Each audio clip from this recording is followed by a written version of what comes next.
Lah apa hikmahnya? Kok azan itu jumlahnya bisa sampai genap atau banyak daripada iqomah? Karena azan itu hikmahnya Nabi nggak beritahu, tapi ulama biasanya melihat hikmah. Kenapa kok bisa beda? Tentu ada hikmahnya.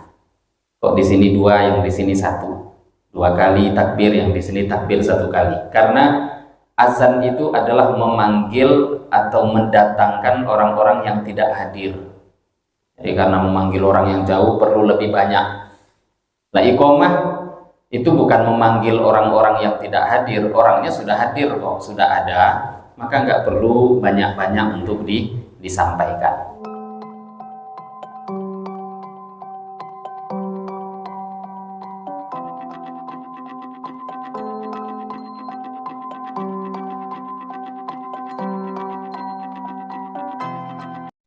Assalamualaikum warahmatullahi wabarakatuh.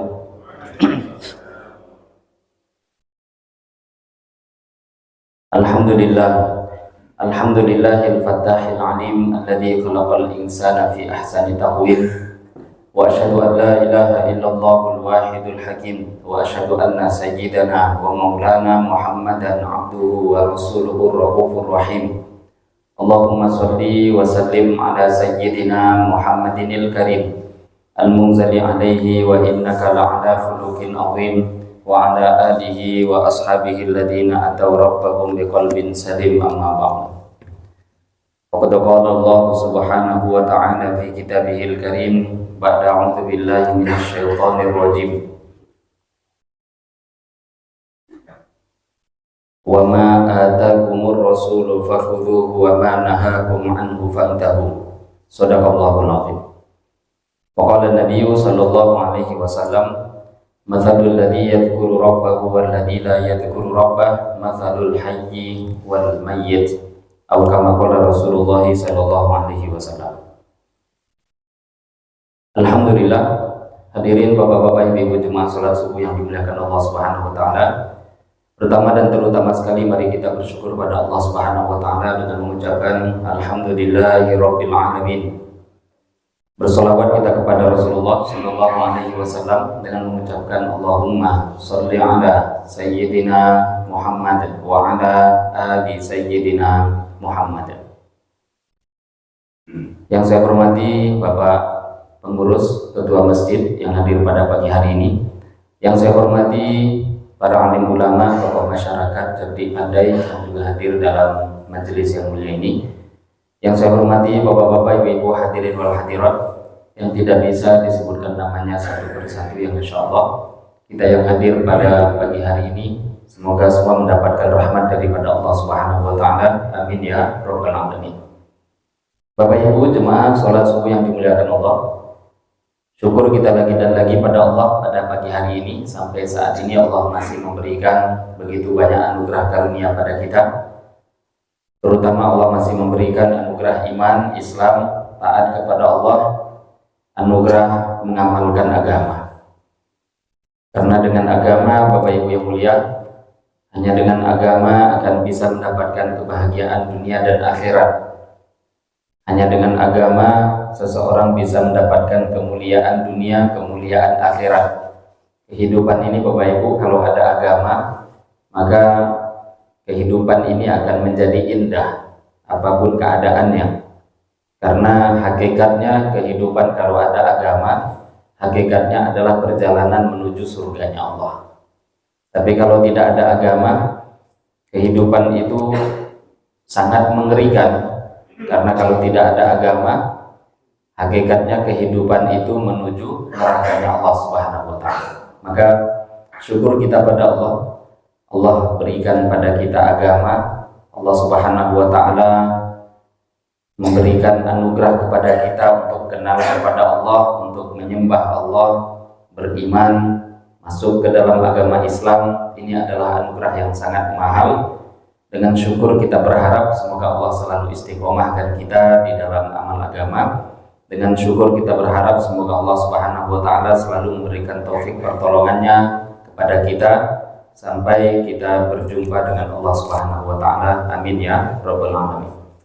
Bapak Ibu jemaah sholat subuh yang dimuliakan Allah, pada pagi hari ini kita akan lanjutkan kajian kita membaca kitab Al-Adhkar An-Nawawiyah, kitab yang ditulis oleh Al-Imam An-Nawawi rahimahullah ta'ala, yang berkaitan dengan pembahasan zikir, doa, amalan sehari-hari 24 jam mulai bangun tidur sampai tidur kembali.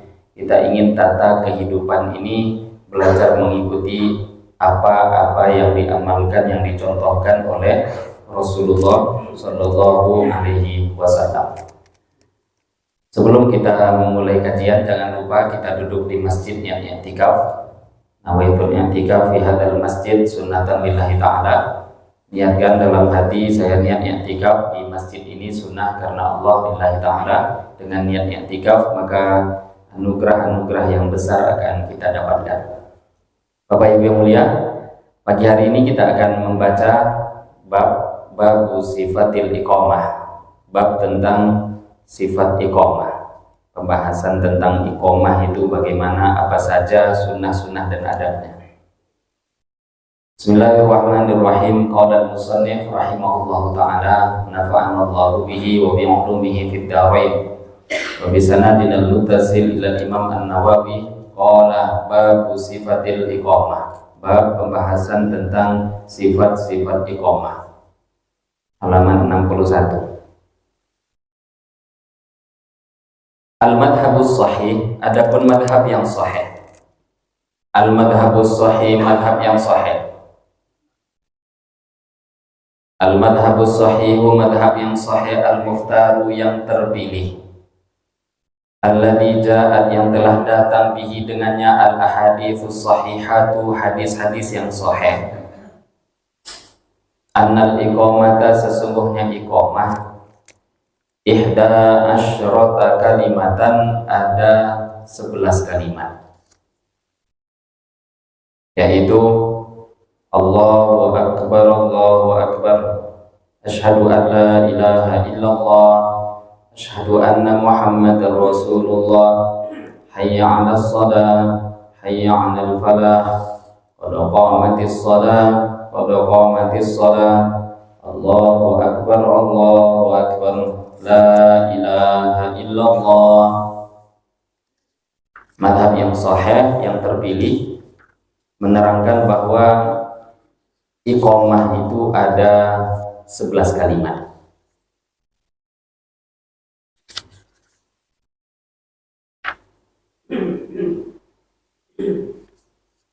Di sini beliau memulai pembahasan dengan pembahasan jumlah iqamah itu ada berapa. Dan beliau menerangkan ini madhab yang sahih dan ini madhab yang terpilih.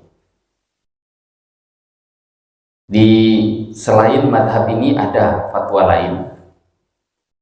Ini adalah pendapat jumhur, pendapat mayoritas ulama.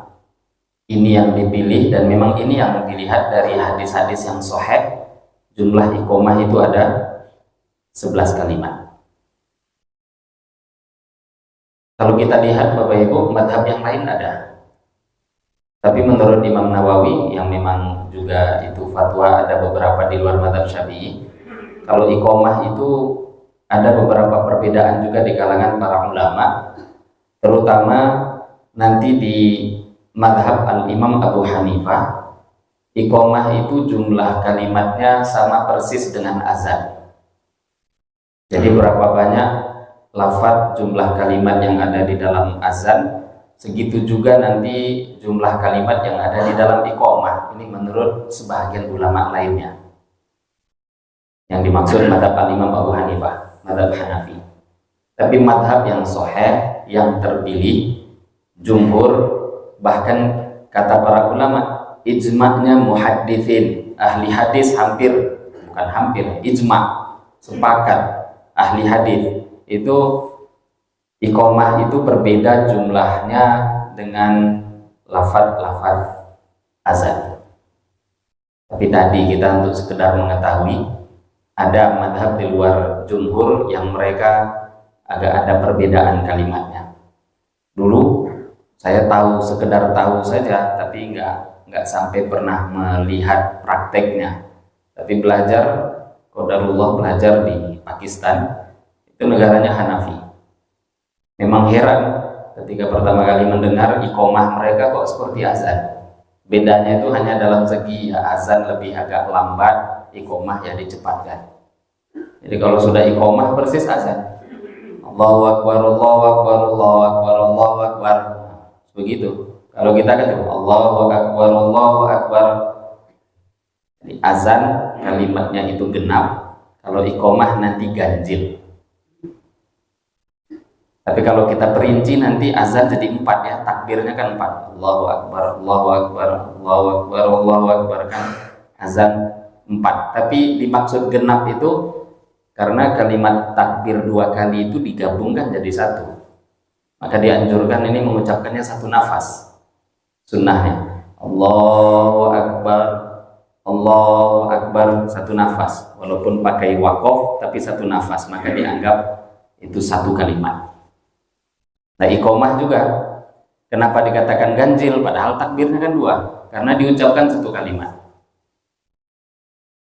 Tapi nanti dari Imam Abu Hanifah persis azan mereka, iqomahnya persis dengan azan. Maka jangan heran nanti Bapak Ibu pergi ke negara-negara yang bermadhabkan Hanafi, karena ini berkaitan azan ya, 5 kali sehari. Tentu kalau di masjid itu kita dengar azannya, mau sholat jemaah juga akan ada iqomah. Itu akan heran kalau kita nggak mengetahui. Nah, jangan langsung katakan sesat, enggak. Itu karena tidak tahu. Jadi seperti apa kalimat azan, seperti itu iqomah menurut mereka.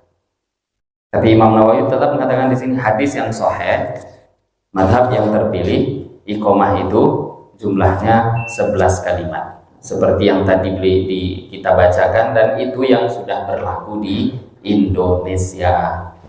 Maka kalau ada orang mengingkari Indonesia itu nggak ada madhabnya kok, bukan Syafi'i, nah, entah orang itu sadar nggak sadar ya Syafi'i. Sadar nggak sadar, percaya nggak percaya, ikut nggak ngikut, sudah tertanam itu dari dulu ribuan tahun. Memang ulama-ulama yang menyampaikan agama ya ulama-ulama yang mereka itu mengikuti fatwa daripada Al-Imam Asy-Syafi'i rahimahullah ta'ala. Faslun fasal, wa'lam ketahuilah annal adana sesungguhnya adzan, annal adana sesungguhnya adzan wal iqamata dan iqamah, sunnatani keduanya adalah sunnah, indana menurut pendapat kita, alal madhabis sahihil mukhtar atas pendapat yang sahih, madhab yang sahih, al-mukhtar yang terpilih. Coba dengarkan Bapak Ibu, dari tadi Imam Nawawi mengatakan pendapat yang sahih yang terpilih. Nah, di sini juga pendapat sahih yang terpilih. Jadi bahasa-bahasa sahih itu sudah bahasa ulama dari zaman dulu ya. Itu bukan pasaran yang ada di zaman sekarang saja. Jadi semua fatwa yang ada dipakai oleh ulama itu sahih menurut mereka. Nah, kita yang memang ada di sini fatwanya Syafi'i ya tentu itu sahih menurut Imam Syafi'i. Kalau kita nanti entah jadi orang Hanafi, kok di sana tinggalnya, ya itu yang sahih menurut mereka. Jadi sahih itu pasaran-pasaran yang sebenarnya sudah dari dulu. Tapi orang zaman sekarang merasa sahih itu cuma dia yang punya.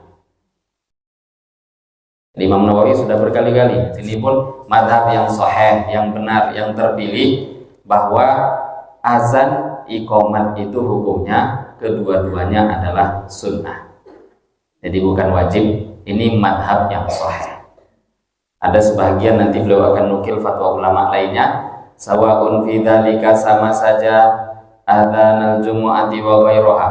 Adzanal jumu'ati wa ghairiha sama saja baik itu azan Jumat wa ghairiha dan selain azan Jumat. Baik itu Jumat ataupun selain Jumat hukumnya sunnah. Waqala dan berkata ba'du ashabina sebahagian ulama kita ashabus Syafi'i, huma fardu kifayatin, azan dan iqamah itu fardu kifayatin, hukumnya adalah fardu kifayah. Jadi dalam mazhab Syafi'i ada dua tadi, sunnah hukumnya atau fardu kifayah. Fardunya pun bukan fardu ain tapi fardu kifayah. Kalau fardu kifayah satu kedudukan nanti dengan sholat berjamaah, sholat jenazah, dan beberapa fardu kifayah lainnya. Dan nanti kalau fardu kifayah ada resiko. Wa qala ba'duhum, berkata sebahagian ulama, huma azan dan iqamah fardu kifayatin fil jumu'ah, fardu kifayah dalam sholat Jumat, duna ghairiha, bukan selainnya. Nah, ada lagi fatwa lain, fardu kifayah dalam sholat Jumat, tapi kalau selain sholat Jumat gak fardu kifayah, sunnah.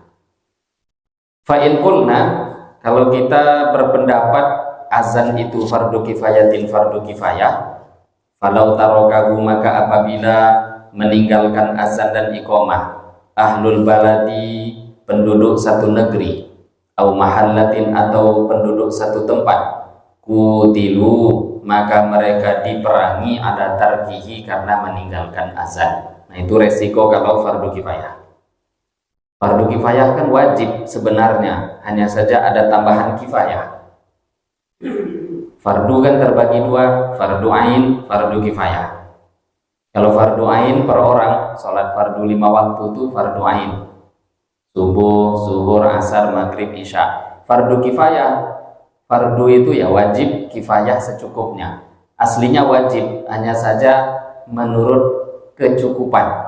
Kalau sudah mencukupi, gugur kefarduan. Kalau belum mencukupi, maka tidak gugur kefarduan. Sholat jenazah itu fardu kifayah. Berapa banyak yang berapa banyak bisa menggugurkan tadi kifayah. Kalau sudah mencukupi, maka gugur kewajiban jenazahnya. Menyolatkan berapa orang mencukupi, gali kubur berapa orang mencukupi, yang memandikan, menyiapkan berapa orang mencukupi, yang menggotong jenazah berapa orang mencukupi. Lah kalau sudah cukup, mencukupi, bahasa Arabnya kifayah. Kalau sudah mencukupi, fardunya gugur. Nah, ini definisi fardu kifayah yang harus kita pahami, karena fardu kifayah sekarang ini karena kurang belajarnya ilmu, sampai tingkatan orang dipanggil ustadz pun salah paham, dan mereka hanya membatasi definisi umum yang kurang lengkap yang beredar itu. Kalau dikerjakan sebahagian, gugur kewajiban sebahagian yang lain. Ini nggak cukup, nggak lengkap ini definisi. Nggak bisa hanya dikatakan sebahagian mengerjakan, gugur kewajiban sebahagian yang lain. Ditengok cukup atau tidak. Kalau sebahagian satu orang mengerjakan, cukup nggak? Ada orang meninggal, satu aja yang ngurus, yang menguburkan dia, yang gali kubur dia, yang gotong dia, yang memandikan dia. Itu lama-lama, bukan lama-lama, belum selesai bisa mati dia dulu. Berarti kan nggak cukup. Berapa? Harus ada orang yang melibatkan diri selain dia. Ketika sudah mencukupi, maka baru gugur kewajiban bagi yang lain. Memang gugur, tapi syaratnya mencukupi. Kalau Al-Imam An-Nawawi dalam kitab Al-Majmu', beliau sampai mengatakan dalam bab sholat jenazah ini, fardu kifayah, idza fa'alahu man fihi kifayah saqatal haraj 'anil baqin. Nah, ini jelas Imam Nawawi. Idza fa'alahu man fihi kifayah, kalau sudah dikerjakan oleh orang-orang yang pada diri mereka itu ada kecukupan, cukup, mencukupi, saqatal haraj 'anil baqin, maka baru nanti gugur dosa bagi yang lainnya. Tapi mencukupi dulu. Maka fardu kifayah seperti itu kaidah. Entah itu sholat jenazah, entah itu sholat berjamaah. Nah, sekarang sholat jamaah dihukumi paling ringan fardu kifayah. Kadang kita udah bangga, sudahlah kan sudah ada yang berjamaah. Nah, cukup nggak dengan jumlah segini dari jumlah asli penduduk Islam berapa? Belum cukup, belum cukup. Maka ada masa fardu kifayah naik hukum, masih jadi fardu ain. Sama tadi, selagi belum tercukupi jumlah yang mensolatkan jenazah, semua tertuntut. Semua tertuntut itu namanya fardu ain. Semua tertuntut. Sampai kapan? Sampai cukup. Kalau cukup, baru jadi fardu kifayah. Baru gugur dosanya. Tapi kalau belum, semua dapat dosa. Semua dapat dosa itu berarti naik hukum jadi fardu ain dulu. Maka ini harus kita perhatikan, karena dengan salahnya definisi hukum akan salah dalam pengamalan. Maka tadi nggak bisa Bapak Ibu memang mengamalkan agama sendiri, itu nggak bisa. Kita mau tidak mau harus punya jiwa dakwah, harus ada jiwa senang umat Islam itu amal agama. Kalau kita hanya senang yang penting saya, yang penting awak surang, itu susah. Ada beberapa amal yang tidak bisa diselesaikan dosanya itu kecuali kita bersama-sama mengerjakannya. Banyak, bukan hanya satu. Di antaranya tadi azan dan iqomah. Sebagian ulama mengatakan fardu kifayah. Hanya saja kan azan iqomah kalau dikatakan fardu kifayah kan mudah, satu cukup, yang azan satu. Mudah ini, satu cukup. Tapi tadi madhab yang sahih yang terpilih sunnah. Karena nanti punya efek hukum, kalau sunnah ya ditinggalkan tidak beresiko sampai diperangi, tapi kalau dihukumi fardu kifayah, menurut ulama yang mengatakan azan iqomah itu fardu kifayah, di satu kampung kok tidak ada azan, itu penduduknya menurut hukum Islam bisa diperangi. Diperangi suruh azan.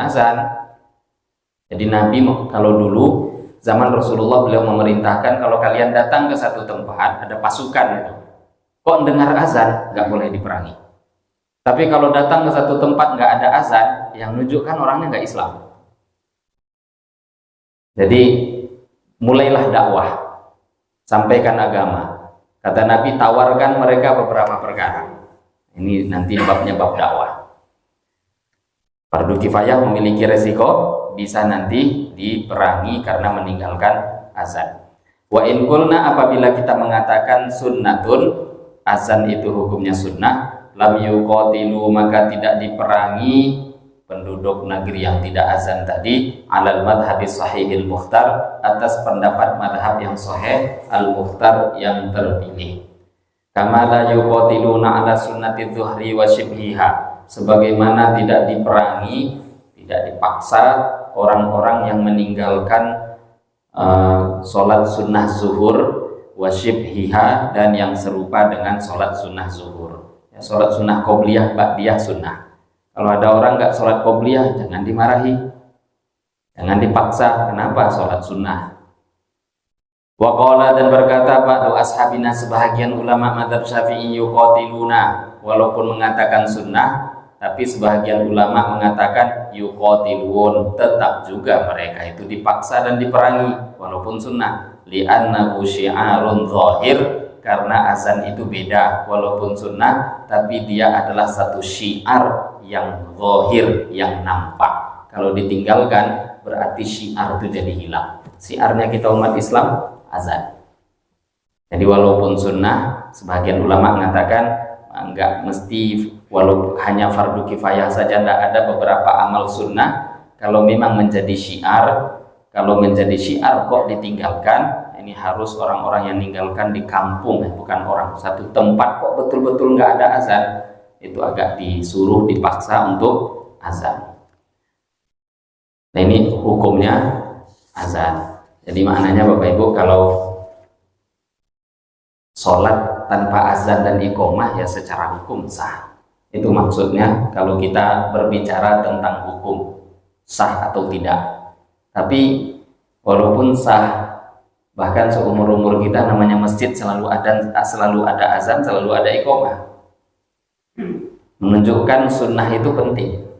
Nah ini yang juga harus dipahami, karena sebagian orang umat Islam itu memahami sunnah itu biasa, ya kadang dibuat kadang tidak, kalau mau dibuat ya buatlah, kalau nggak mau dibuat tinggalkan aja, kan gitu sunnah menurut umumnya orang. Enggak, sunnah tuh buat terus sebisanya. Oh saya khawatir Ustadz nanti kalau dibuat jadi fardu. Enggak, itu Nabi. Kalau Nabi membuat terus jadi fardu, iya. Kalau kita nggak akan merubah efek hukum. Nabi memang kalau beliau membuat terus akan ada perubahan efek hukum. Tapi kalau kita enggak, hukum itu sudah jadi. Mau dibuat mau tidak, hukumnya enggak berubah. Dibuat terus sunnah. Bukan berarti nanti kalau dibuat terus jadi wajib. Nah untuk mengetahui hukumnya ini sunnah atau tidak, itu pembahasan duduk dalam kajian ilmu. Kajian ilmulah yang meluruskan kalau ada orang yang salah paham. Nah yang salah paham kan orang awam. Ini bagian ulama yang memberitahu hukumnya adalah sunnah. Faslun fasal.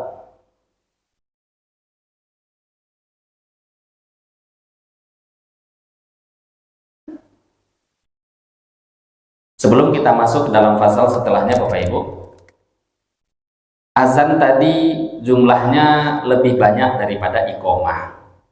Ada 19 kalimat, sedangkan iqomah nanti ada 11, lebih banyak. Nah, termasuk nanti takbirnya itu lebih banyak azan daripada iqomah. Takbirnya azan itu genap, 4 kali takbir di awal. Kemudian yang azan takbirnya iqomah itu hanya ganjil 1. Tapi 1 tadi dimaksud ya takbirnya 2 ya. Allahu Akbar, Allahu Akbar. Itu kan 2 secara lafaz, tapi 1 dihitung karena dibaca 1 nafas, atau dihitung 1 ganjil karena memang dibagi separuh dari azan itu tadi yang diucapkan. Lah apa hikmahnya? Kok azan itu jumlahnya bisa sampai genap atau banyak daripada iqomah? Karena azan itu hikmahnya Nabi nggak beritahu, tapi ulama biasanya melihat hikmah. Kenapa kok bisa beda? Tentu ada hikmahnya. Kok di sini 2, yang di sini 1? 2 kali takbir, yang di sini takbir 1 kali. Karena azan itu adalah memanggil atau mendatangkan orang-orang yang tidak hadir. Jadi karena memanggil orang yang jauh perlu lebih banyak. Nah, iqomah itu bukan memanggil orang-orang yang tidak hadir, orangnya sudah hadir kok, sudah ada, maka nggak perlu banyak-banyak untuk disampaikan. Dan azan itu tujuannya memang i'lam, pemberitahuan. Waktu sholat, ini mau sholat, waktu sholat masuk, mari sholat, pemberitahuan.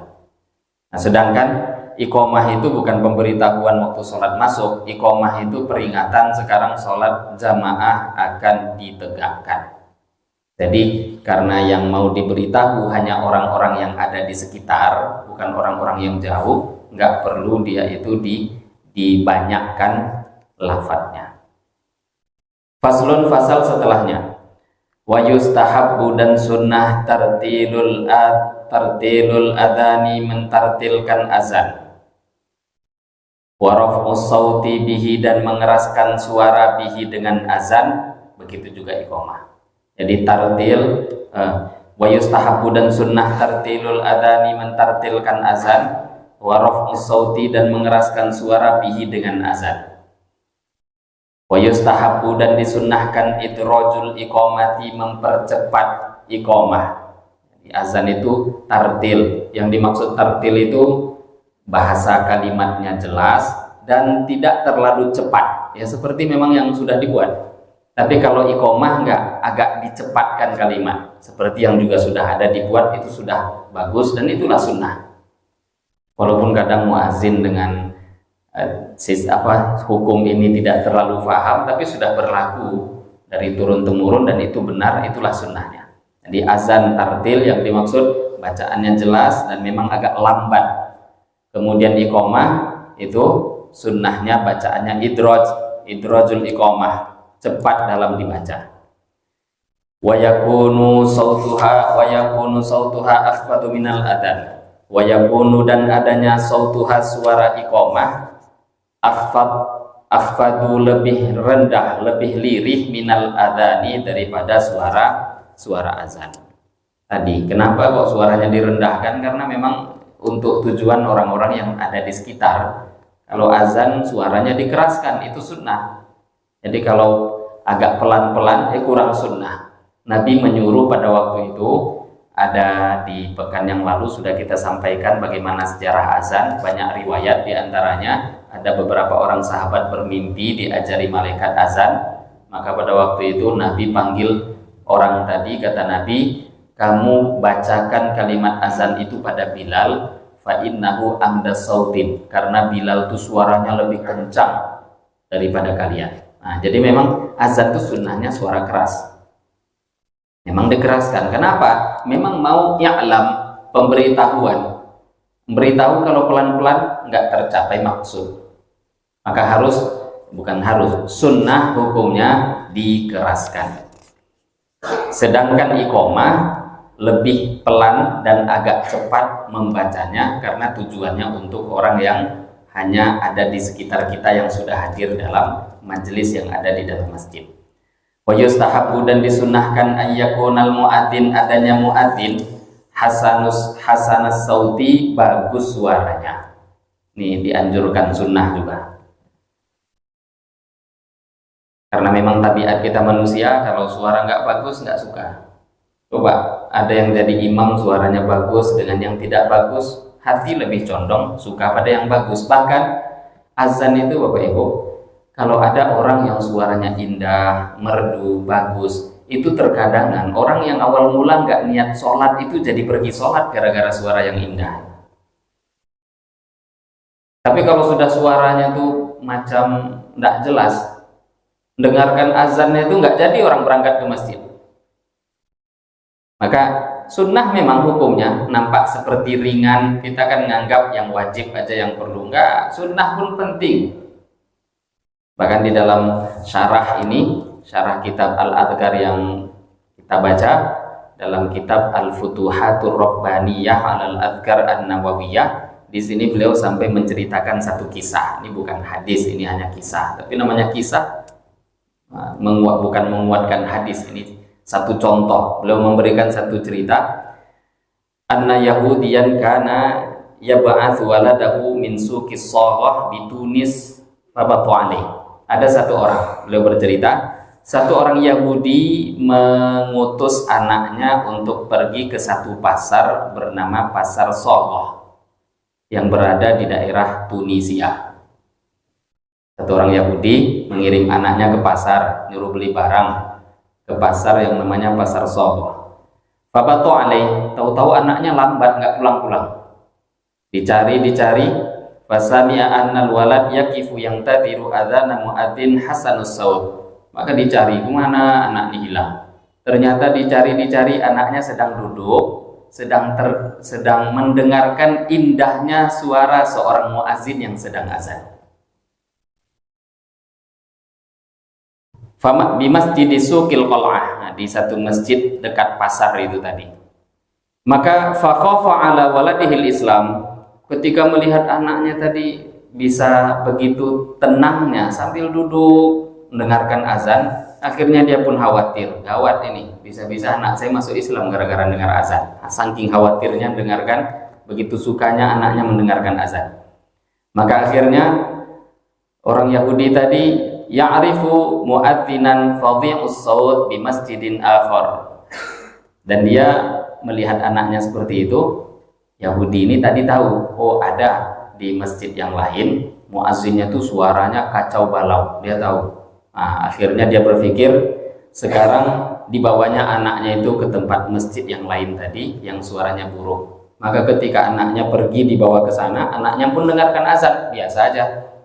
Maka kata Yahudi tadi pada anaknya, apa yang engkau dengar di sana dengan di sini sama, jelek juga kok, hasilnya kan jelek yang terakhir. Ini kisah, tapi beliau memberikan contoh di sini bahwa sunnah azan dengan suara bagus itu bukan satu hal yang biasa, enggak. Ini penting. Kadang kita nggak sadari, asbab azan itu banyak orang, ribuan manusia bisa masuk Islam dengan azan. Penyebab mendengarkan azannya. Begitu juga tanpa disadari tadi, gara-gara suara azan yang jelek, banyak orang yang akhirnya nggak jadi masuk Islam. Orang Islam sendiri yang sudah masuk Islam aja nggak jadi sholat, gara-gara dengarkan azan yang jelek lah. Jadi bukanlah kita dipaksa mencari harus yang bagus, tapi kalau ada yang bagus suaranya dahulukan. Itu yang didahulukan. Nah, tapi kalau memang nggak ada, ya tentu kalau sudah tidak ada, yang ada jadi mahal. Kalau sudah nggak ada, Bapak Ibu memang nggak ada, yang ada satu-satunya itu jadi mahal. Di antara kita nggak ada lagi suara yang bagus, jadi imam hanya dia saja, ya itulah yang bagus. Jadi selagi ada pilihan yang lebih sempurna, lebih baik, maka kita pilih yang terbaik tadi, karena di situ akan mengamalkan sunnah-sunnah yang juga akan menghasilkan hidayah. Di antara sunnahnya lagi, tadi sunnah dengan suara bagus.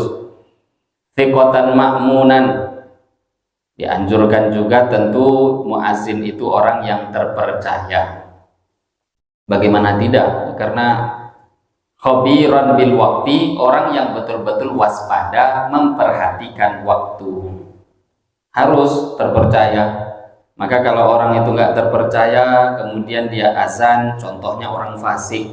Orang fasik itu orang yang pelaku dosa, terang-terangan itu fasik. Nah ini nggak fikoh, nggak terpercaya. Ya bagaimana kita mau percaya pada dia? Dia pada Allah aja nggak jujur, masa pada manusia akan jujur? Taat saja tidak dia pada Allah. Apakah mungkin dia menjaga hal-hal yang baik di kalangan manusia? Enggak. Tapi seumpama kok orang fasik tadi azan, ya itu makruh hukumnya, tapi tetap menggugurkan hukum sunnah atau fardu kifayah yang kita bahas tadi. Kalau memang dihukumi sunnah, ya sunnahnya gugur. Kalau dihukumi fardu kifayah tadi, menurut sebagian ulama, ya fardu kifayahnya gugur, walaupun yang azan itu orang fasik, karena hukumnya sunnah. Sebaiknya. Dan begitu juga tadi orang yang betul-betul waspada, memperhatikan waktu.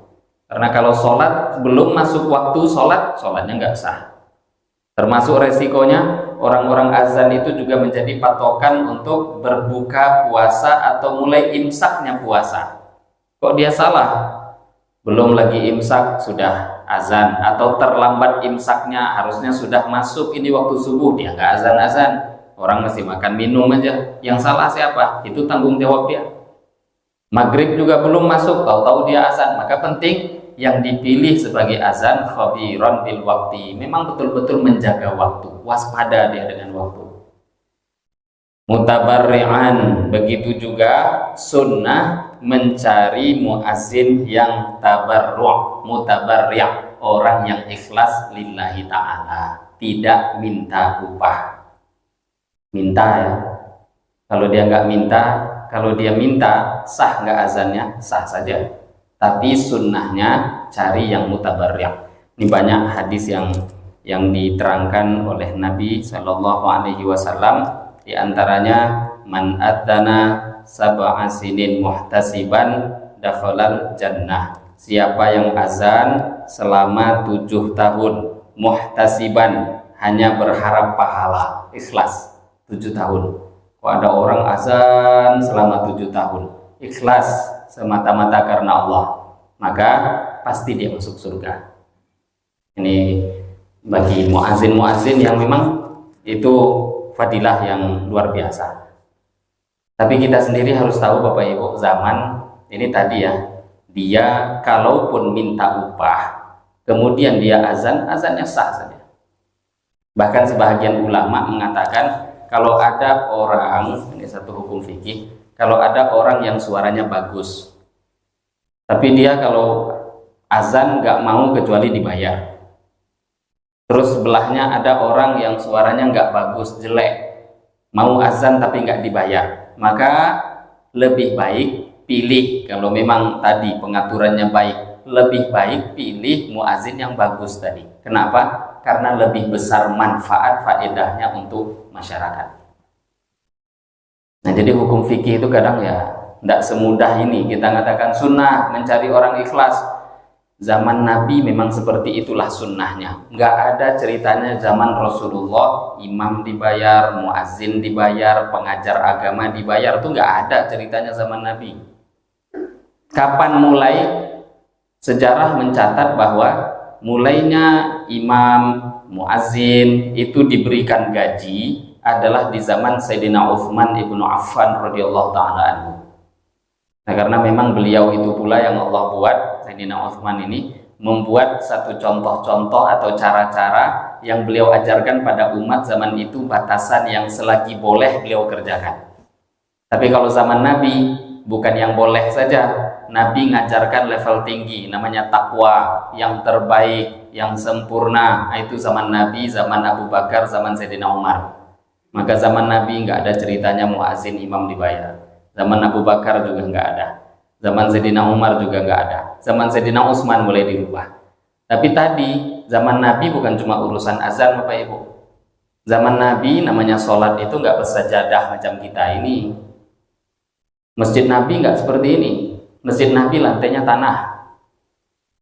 Bahkan dalam kisah malam Lailatul Qadar itu sampai diceritakan Nabi itu kening beliau penuh dengan tanah.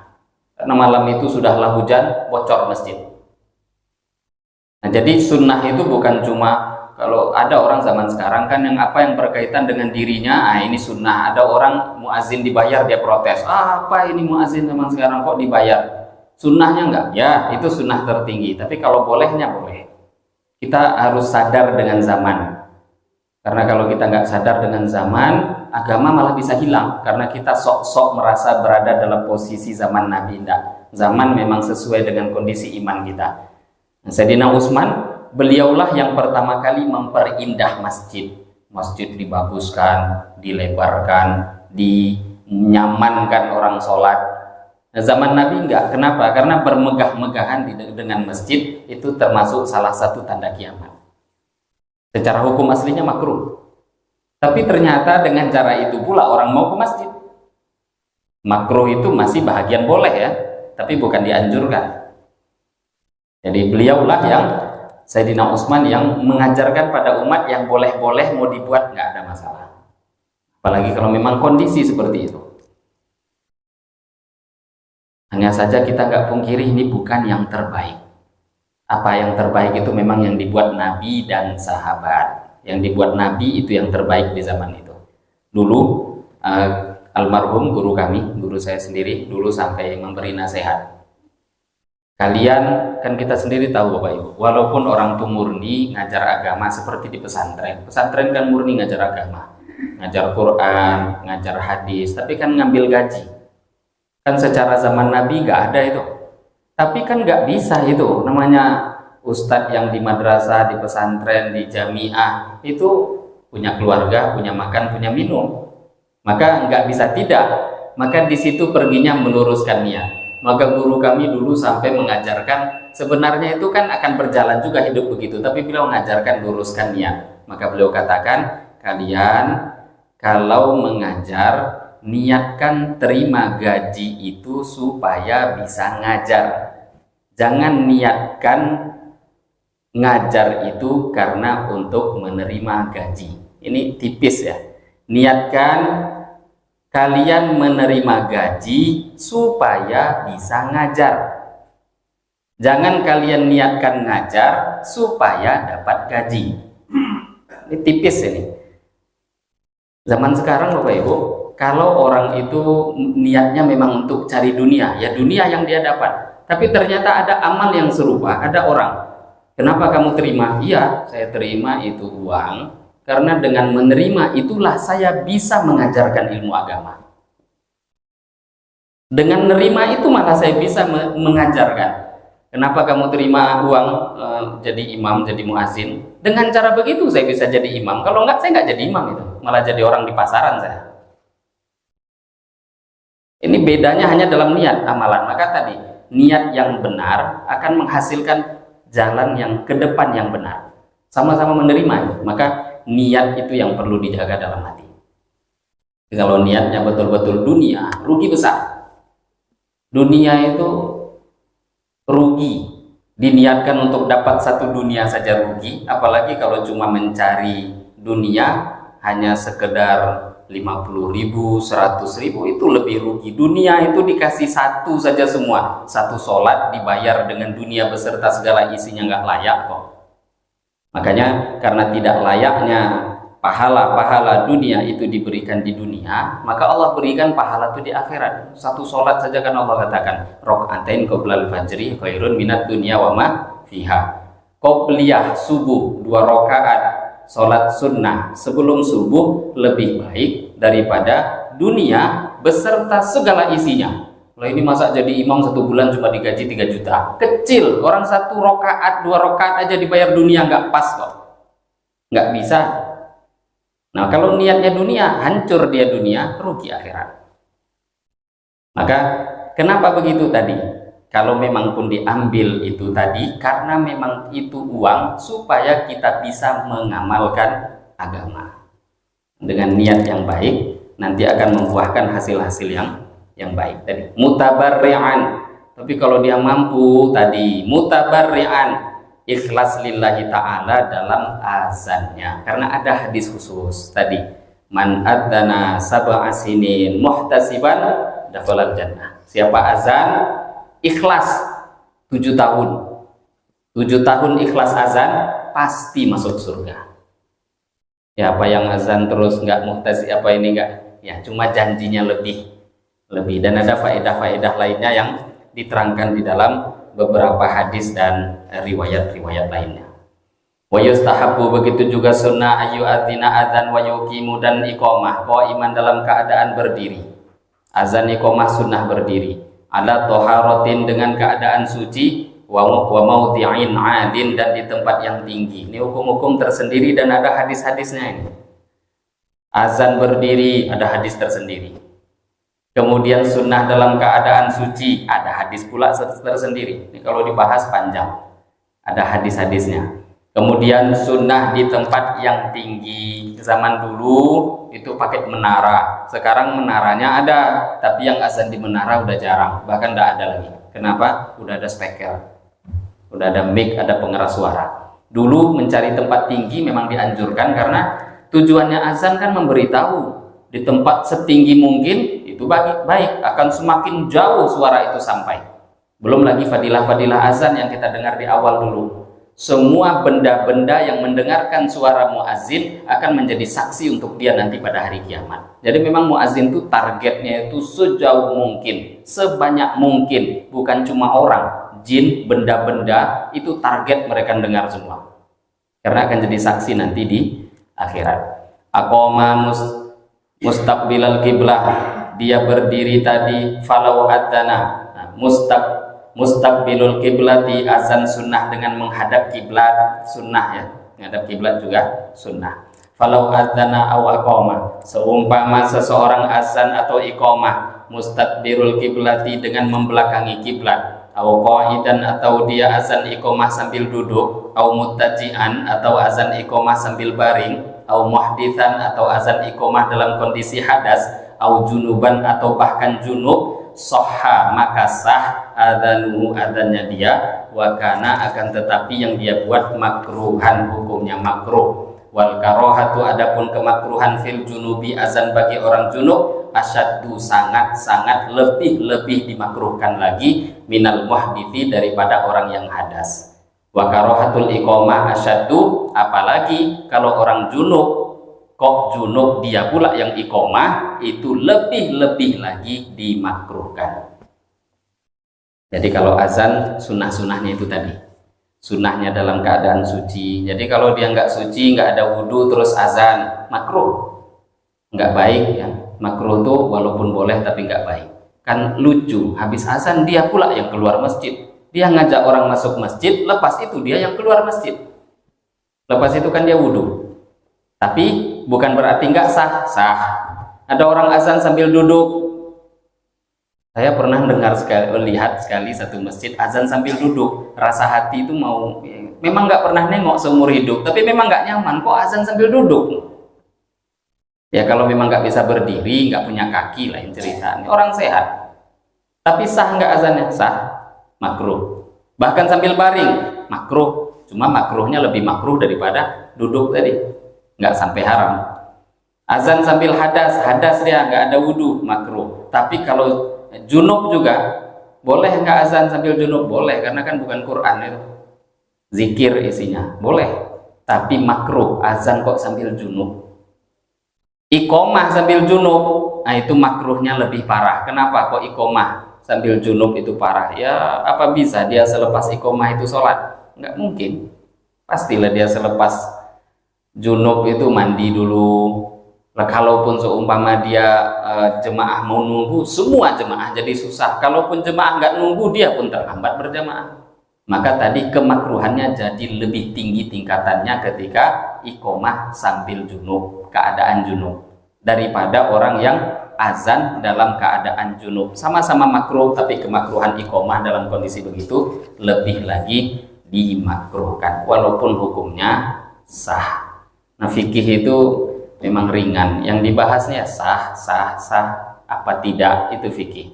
Tapi kalau kita mau hukum sunnahnya, ya dalam kondisi suci, menghadap kiblat, cari tempat yang tinggi, keraskan suara, baguskan suaranya, pilih orang yang suara bagus, mutabarri'an yang ikhlas karena Allah, nggak minta upah. Ini yang sempurna dalam urusan sunnahnya azan.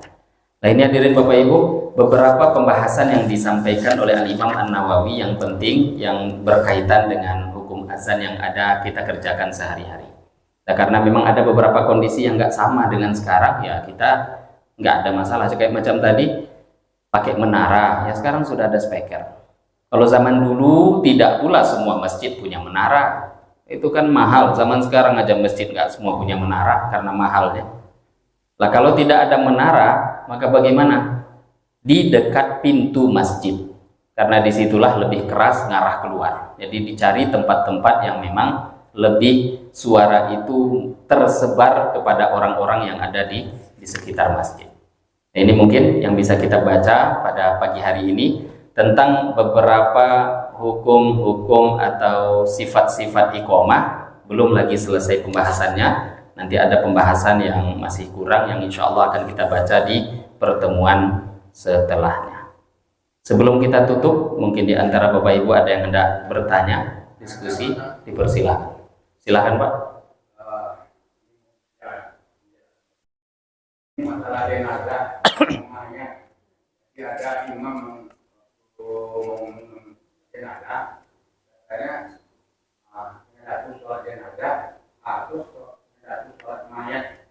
Ini mohon tidak ada sholat jenazah atau sholat mayat. Sholat jenazah dengan sholat mayat sama aja Pak. Tapi kalau yang ditanya melafatkan niat, ya sengaja aku, itu kan pembahasan tersendiri nanti.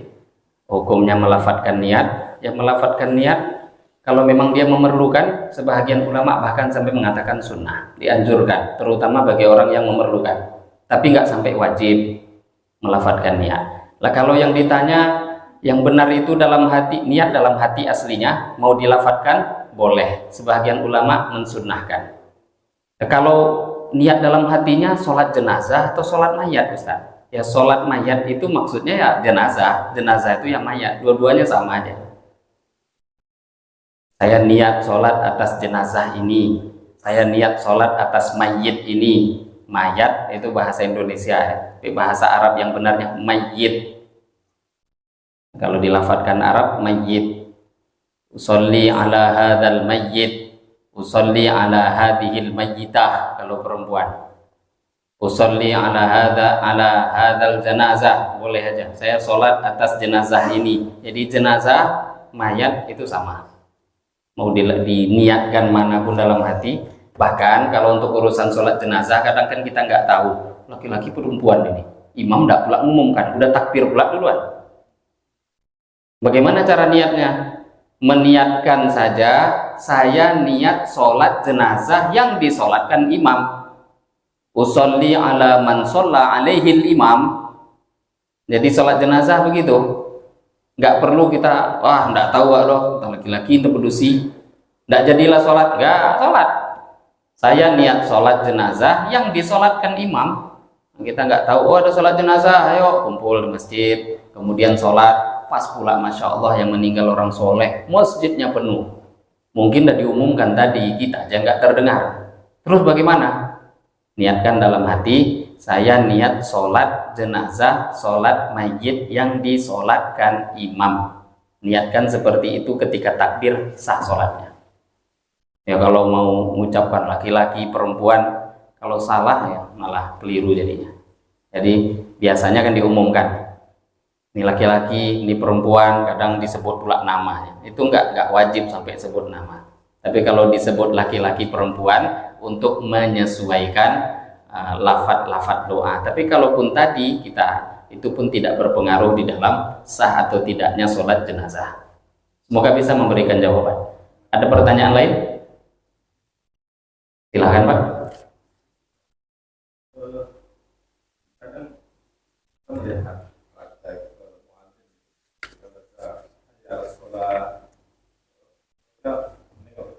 Ya.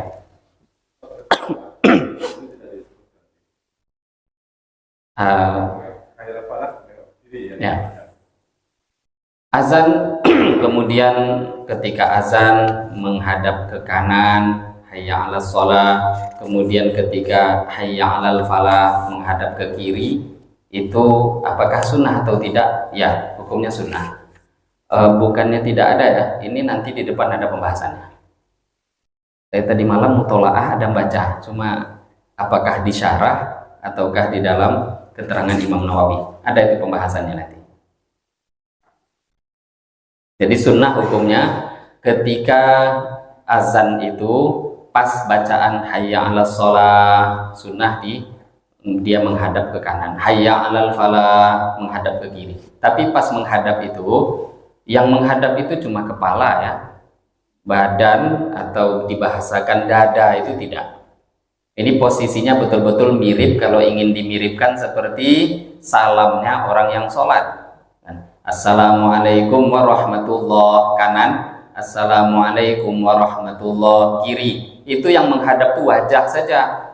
Kalau dada sempat berpaling dari kiblat, sholatnya batal. Karena kan yang disunahkan noleh kanan, noleh kiri. Namanya noleh itu kepala. Kalau badan itu bukan noleh namanya. Maka azan mirip-mirip dalam kondisi itu. Paling mungkin yang ditanyakan yang lebih detail. Jadi sunnah hukumnya. Ada nanti pembahasan di depan.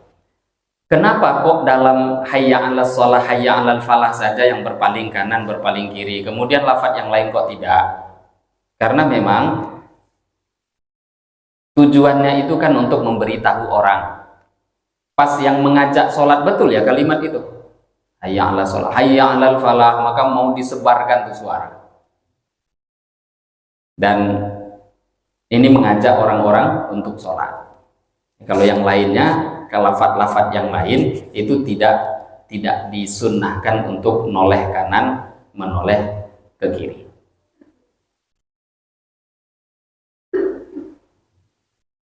Di dalam kitab syarah ini diterangkan kenapa hayya 'alas shalah, hayya 'alal falah disunnahkan iltifat atau menoleh, sedangkan kalimat-kalimat lainnya itu tidak dianjurkan, tidak disunnahkan untuk menoleh. Maka para ulama mengatakan karena lafaz-lafaz selain hayya 'alatain, dua hayya 'alah, hayya 'alas shalah, hayya 'alal falah, selain itu kalimatnya kan zikir. Lah kalau zikir tidak perlu noleh. Tapi kalau hayya 'alas shalah, hayya 'alal falah, khitabun adamiyun, itu adalah mengajak manusia berbicara. Itu bukan hanya murni zikir, tapi memang ngajak orang, kan ngajak orang kumpul. Kalau kalimat takbir dari awal, asyhadu an la ilaha illallah, asyhadu anna muhammadar rasulullah, itu murni zikir, tidak ada sedikit pun kita ngajak orang lain bicara. Tapi kalau hayya 'alal falah, ayo ngajak orang kan, maka dia perlu menoleh. Sama dengan salam. Salam itu kan ngajak orang, assalamualaikum, maka niatkan salam ke kanan itu untuk orang yang ada di kanan, malaikat dan siapapun. Memang itu beda. Sedangkan kalimat-kalimat dalam sholat lain kok nggak ada nolehnya, cuma azan yang noleh. Tadi kalimat bacaan sholat semua bacaan Quran, zikir, tawajuh, khusyuk, tapi yang bahagian ini khitab, memang ngajak orang bicara. Itu ada kemiripan dengan azan yang kita menoleh ke kanan dan ke kiri. Jadi itu disunnahkan. Ini akan ada insya Allah pembahasan nanti ke depan. Tapi kalau nggak ada pun ya itu tadi kita sudah bahas. Ada pertanyaan lain? Saya kira cukup. Insya Allah kita akan lanjutkan nanti beberapa pembahasan yang berkaitan azan dan iqamah, yang memang ini kita berkaitan dengan sunnah yang kita kerjakan dalam kehidupan sehari-hari. Semoga apa yang kita dengarkan berfaedah, kita niat amal dan sampaikan pada saudara-saudara Islam kita lainnya. Mari kita tutup dengan doa kifarah majelis. Subhanallah bihamdihi, subhanakallahumma wa bihamdika, asyhadu an la ilaha illa anta, astaghfiruka wa atubu ilaik. Wabillahi taufiq wal hidayah. Wassalamualaikum warahmatullahi wabarakatuh.